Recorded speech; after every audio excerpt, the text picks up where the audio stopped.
Alors avant que la vidéo commence, je vais vous dire un truc, c'est que arrêtez avec vos commentaires de merde. Sérieusement, les commentaires qui disent ouais c'est bien alors que la vidéo elle a même pas commencé quoi, la vidéo elle est sortie il y a même pas une minute, tu dis c'est bien, alors ferme ta gueule putain, tu sais pas si c'est bien si la vidéo elle est sortie il y a une minute putain. Et les commentaires qui sont complètement cons, voilà, je fais un coucou le mec, je sais pas Wellox, non pas Wellox, je sais plus comment il s'appelle, mais voilà, c'était vraiment un mec qui pose des questions débiles quoi. Est-ce que t'as Sony Vegas? Est-ce que tu l'as acheté? Est-ce que Photoshop tu l'utilises ou pas? Non vraiment ferme ta gueule, j'ai pas envie de te répondre, vraiment ferme ta gueule. Donc voilà, qu'est-ce que je voulais dire? Bah c'est tout, hein. La vidéo commence, voilà, bisous bisous. Alors aujourd'hui on va parler d'un animé sous-côté mais un truc de ouf en fait, vraiment c'est l'animé le plus sous-côté que j'ai jamais vu de ma vie. Aussi c'est même le premier animé qui m'a mis dans les animés en fait, c'est-à-dire c'est cet animé là qui m'a fait rentrer dans les animés. Donc vraiment je lui dis merci à cet animé et tout ça. Donc bah voilà, le générique commence et voilà, ferme ta gueule.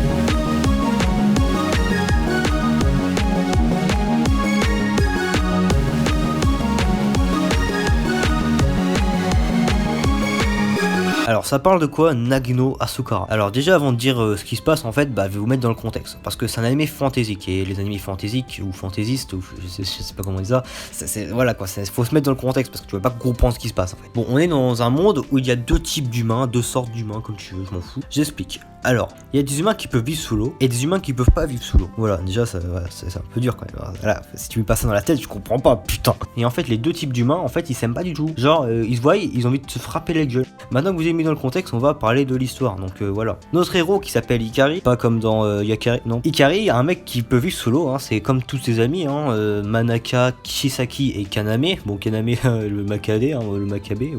Ouais. Alors, en fait, ils n'ont plus de lycée maintenant et c'est un peu chiant pour eux parce que bah, leur lycée il était sous l'eau, tout ça, et ils avaient la vie, tout ça tranquille.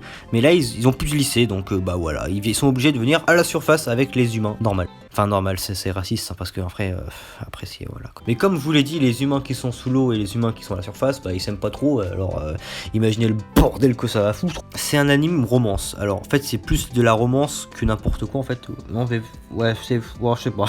Je sais pas comment le catégoriser, mais ouais, c'est de la romance. C'est un triangle amoureux en fait, si vous voulez. Et genre, bah, je vais vous expliquer le triangle amoureux. Alors en fait, là je vais lire mon texte parce que je suis sûr et certain que je vais complètement oublier des choses. Alors, Ikari, notre héros, aime Manaka et Kaname aime Chisaki, qui elle aime Ikari. Vous me suivez ou pas? Parce que moi je me suis pas en fait. Ah oui, j'ai oublié de préciser, hein, Manaka. Elle a rencontré un gars qui est dans la surface, qui s'appelle Sumogu. Elle semble l'aimer, alors voilà, je fais récapitulation. Chisaki aime Ikari, qui lui aime Manaka, qui elle semble aimer Tsumugu. Et Kaname aime Chisaki. Waouh, j'ai réussi à le lire, c'est fort, hein. J'ai réussi à le lire, c'est bien, je suis content. Et oui, et je tiens à vous dire que dans l'histoire, en fait, plus on avance, plus ça devient le bordel, en fait, donc bah, c'est vraiment la merde, quoi. Ikari, il aime pas trop Tsumugu, en fait, alors pourquoi? Bah, il a raison, c'est la raison simple, en fait, c'est parce qu'il aime sa meuf, enfin, sa meuf semble l'aimer, donc c'est un peu normal, quoi, c'est un peu logique. Ouais, il l'aime pas trop et il s'aime pas trop, Tsumugu, il s'en fout, lui, vous direz pas. On dirait qu'il s'en fout parce que lui, c'est un mec super calme, Tsumugu, et genre, bah voilà. Bon, maintenant que j'ai fini de parler de l'histoire, je vais donner mon avis, alors, bah voilà, hein, commençons.